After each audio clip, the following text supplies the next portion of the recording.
everyone celebrates Capricorn's ambition, the drive, the discipline, the relentless pursuit of success, the ability to outwork, outplan, and outlast everyone else in the room. And honestly, that part is real. That part is impressive. But there is another side to that ambition that no one talks about. A side that doesn't make it into the motivational posts. That doesn't show up in the most likely to succeed labels. That lives quietly, privately, in the parts of a Capricorn's life that they keep hidden even from the people closest to them. What if the same drive that makes Capricorn extraordinary is also slowly destroying them from the inside? What if the ambition isn't just a strength, but a wound wearing the costume of a virtue? What if the mountain Capricorn is climbing isn't actually leading them where they think it is? I've spent years studying the deeper layers of this sign. And today, I'm not here to celebrate Capricorn's ambition. I'm here to do something harder. And more important, I'm here to tell the truth about it. Stay until the end. Because what I'm going to share in the final part of this video is the thing most Capricorns spend an entire lifetime never confronting. And the ones who do, they change everything. Let's go. Let's start with the version of Capricorn ambition that everybody knows and celebrates. The one that gets them promoted. The one that builds the company, writes the book, executes the plan when everyone else is still talking about having a plan. The one that shows up early, stays late, and never, not once, uses "I'm tired" as an excuse to stop. This is real. I want to be absolutely clear about that from the beginning. Capricorn's capacity for sustained, focused, disciplined effort is genuinely one of the most remarkable things in the entire zodiac. There is something almost architectural about the way they build, brick by brick, day by day, year by year. While other signs sprint and burn out, Capricorn paces. While others get distracted by what's shiny, Capricorn stays locked on the target. Saturn, their ruling planet, is the planet of time, structure, and consequence. And what Saturn teaches above everything else is this: real things take time to build.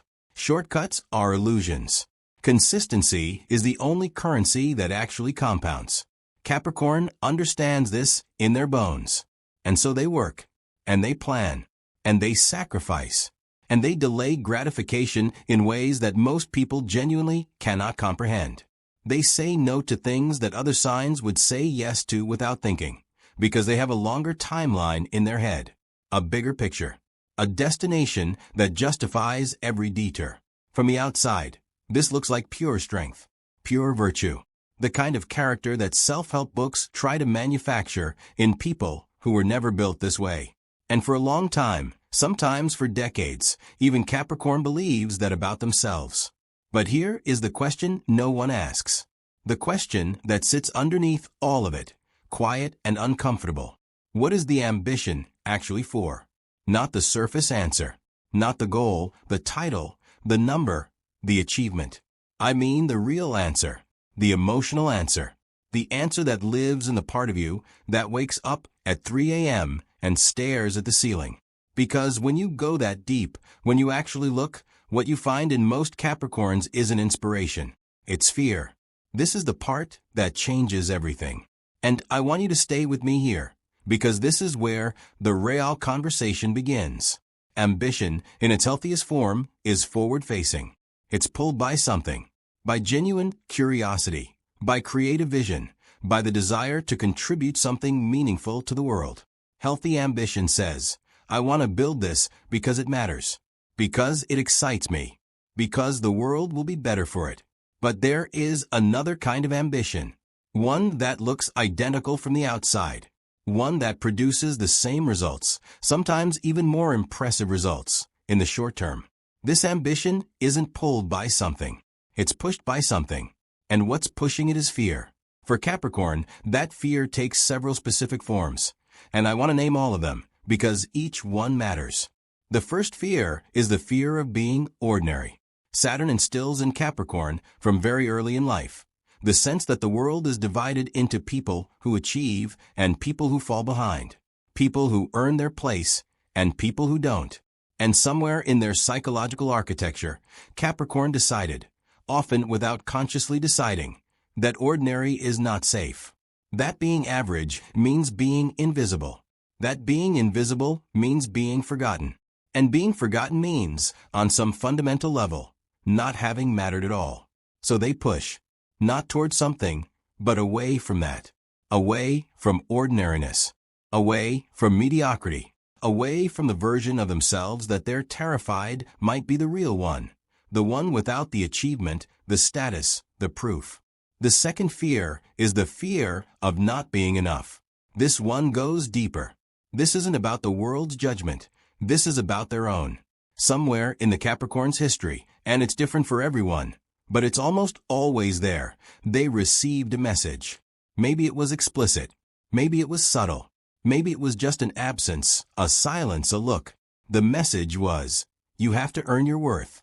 And they believed it. And they've been paying that debt ever since. Every promotion is a payment. Every achievement is evidence. Every successful project, every milestone reached, every year of consistent output is another installment on an account they were told they needed to settle. Except the account has no bottom, because it was never real. The debt was never real. But they don't know that yet. The third fear, and this one is the most quietly devastating, is the fear of stopping. Because if Capricorn stops, even for a moment, they have to feel everything they've been outrunning. The ambition isn't just a path to success. For many Capricorns, it's a coping mechanism, a way to stay busy enough that the harder questions never get loud enough to demand attention. Questions like, am I happy? Not successful, happy. Is this the life I actually chose, or the life I defaulted into because I was good at it? If I stripped away everything I've built, everything I've achieved, everything I've proven, who am I? Those questions are terrifying. And staying in motion, staying ambitious, staying driven, staying productive, is the most effective way to never have to answer them. This is the dark side of Capricorn's ambition.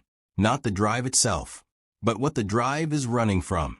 Hey, if this is landing differently than you expected, if you came here for astrology and you're getting something that feels more like a mirror, that's what Capricorn Secrets is about. This channel exists to go deeper than the surface, to talk about the real things, the uncomfortable things, the things that actually help. Subscribe right now. Hit that button, because this community is built for the people who want the full picture, not just the flattering parts. Subscribe to Capricorn Secrets. You belong here. Let's talk about what this kind of ambition actually costs. Because there is always a cost, and Capricorn of all the signs is the one most likely to convince themselves that they're immune to it. The first cost is the relationships. Capricorn in ambition mode can become, without intending to, genuinely difficult to be close to. Not because they're cruel, not because they don't care, but because their attention is structured around the goal. And everything that isn't the goal starts to feel like noise. Partners feel like they're competing with a career. Children feel like they're scheduled in, not truly present for. Friends slowly stop calling, not because of any fight or drama, but because the connection has quietly starved. And the tragedy is that Capricorn often doesn't notice until it's late. Because they've been so focused on building something for the people they love that they forgot to actually be with the people they love. They're building the house and missing the family living in it. The second cost is the body. Saturn rules structure, including the body structure. And Capricorn's relationship with their physical self is often one of the most complicated things about them. They push through pain. They minimize rest. They treat sleep like an inefficiency to be optimized and illness like an inconvenience to be powered through. The body, in Capricorn's internal hierarchy, exists to serve the mission. It is fuel and equipment. It will be attended to later, when there's time, when the goal is reached. There is never time. The goal never stays reached. So the body keeps the score. Chronic tension. Exhaustion that no amount of sleep fully resolves. The specific, particular weariness that comes not from working too hard, but from working without meaning, from effort that has become disconnected from joy. The third cost, and perhaps the most significant, is the self. Somewhere along the way, many Capricorns lose track of who they are outside of what they do. Their identity becomes so fused with their work, their role, their achievements that the question, "Who are you?" can only be answered with a job title or a list of accomplishments.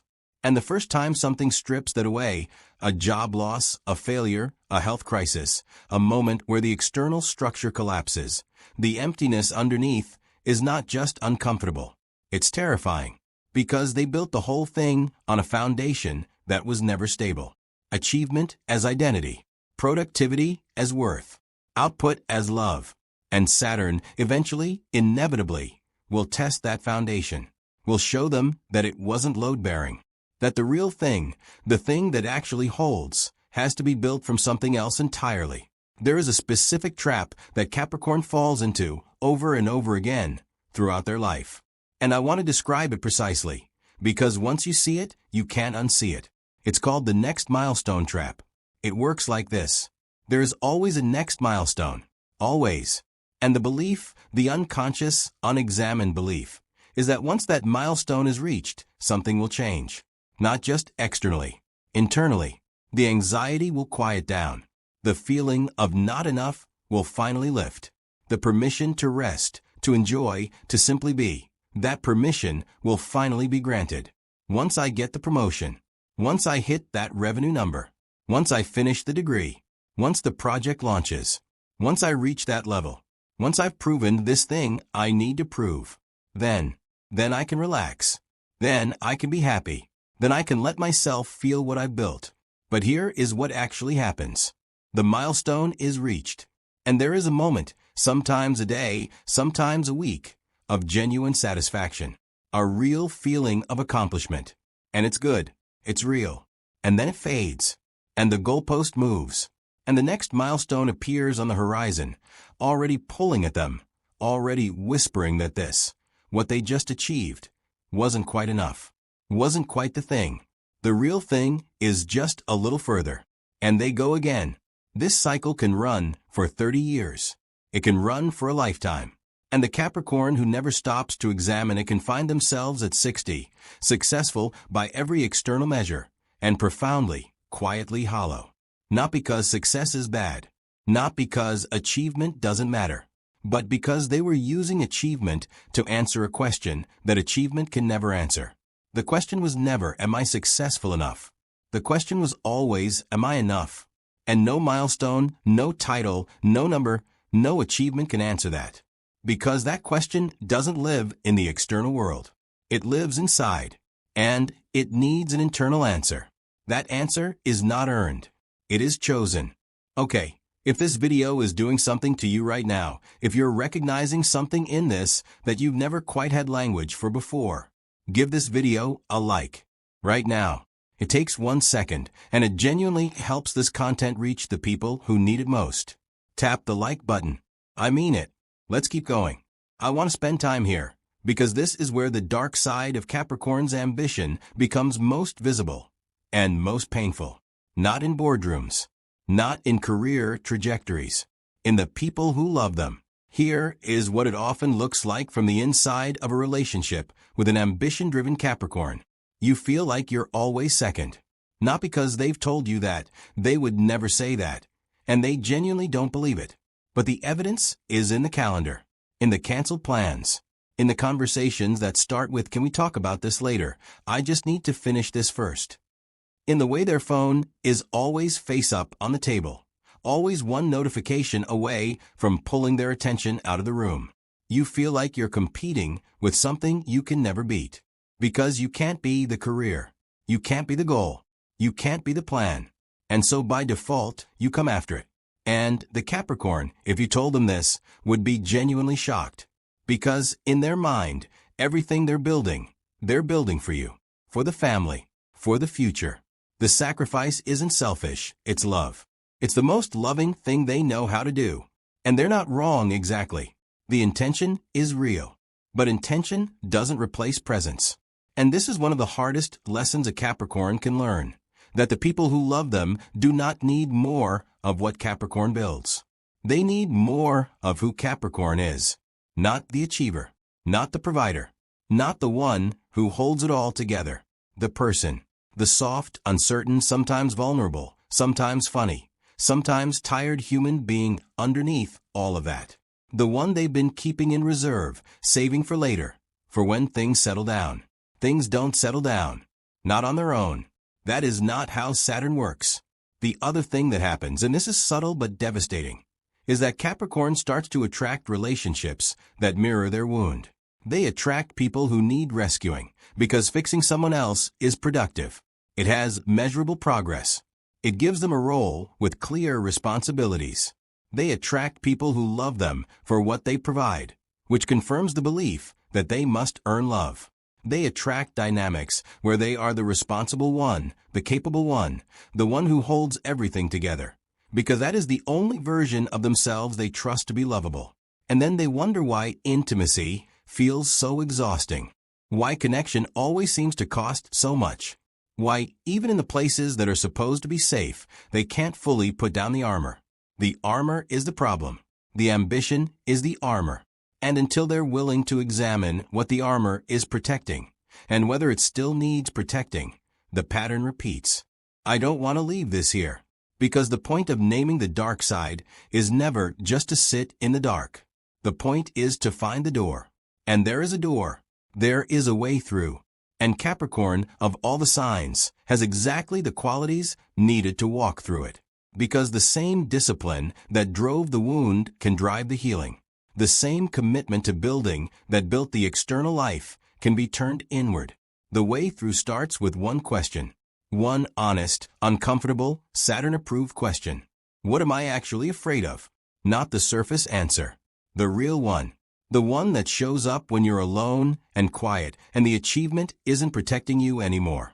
Am I afraid of being ordinary? Then let's look at that. Really look at it. What would ordinary actually mean? What would be lost? Because often, when you examine it clearly, ordinary is just another word for human. And human is not a failure. Am I afraid of not being enough? Then the work is to find the source of that belief, to trace it back, to see that it was given to you by someone who was themselves afraid, and that you can consciously return it. That belief was never yours to carry. Am I afraid of stopping? Then stop. Not forever, just long enough to feel what's there. Long enough to discover that what's underneath the motion isn't the catastrophe you expected. It's just you. Just the human being you've been running past for years, waiting quietly, without judgment, for you to finally sit down. The evolved Capricorn, the one who has done this work, builds differently. They still build. Saturn doesn't leave. The love of structure and achievement doesn't disappear. But the building changes quality. It becomes intentional instead of compulsive, chosen instead of driven, grounded in genuine desire instead of panic. They work hard and they rest without guilt. They achieve and they celebrate without immediately moving the goalpost. They succeed and they stay. Stay present, stay connected, stay in their body, stay in their relationships. They stop treating their life like a project to be completed and start treating it like an experience to be lived. And the most remarkable thing happens. They become more successful, not less. Because the energy that was being consumed by fear, by the constant running, the constant proving, the constant anxious forward motion, that energy is freed. And it goes toward the work with a clarity and a creativity that fear never allowed. This is the promise on the other side of the dark side. Not less ambition, better ambition. Ambition that comes from wholeness instead of from a wound. That is what Capricorn is capable of. That is what Saturn, in its deepest wisdom, is actually trying to teach. Not just how to build, but what is actually worth building, and why. If this video found something in you, if it named something you've been living with but never had the exact words for, share it. Send it to the Capricorn in your life who needs to hear this. Or keep it for yourself and sit with it for a while. It's worth sitting with. Subscribe to Capricorn Secrets if you haven't yet. This is what we do here, every single video. No shortcuts. No flattery. Just the real thing. Leave me a comment. I want to know, does this resonate? Have you lived this? Are you in the middle of it right now? Or are you on the other side, looking back? I read every single comment. Every one. See you in the next video. Take care of yourself. not just your goals. Yourself.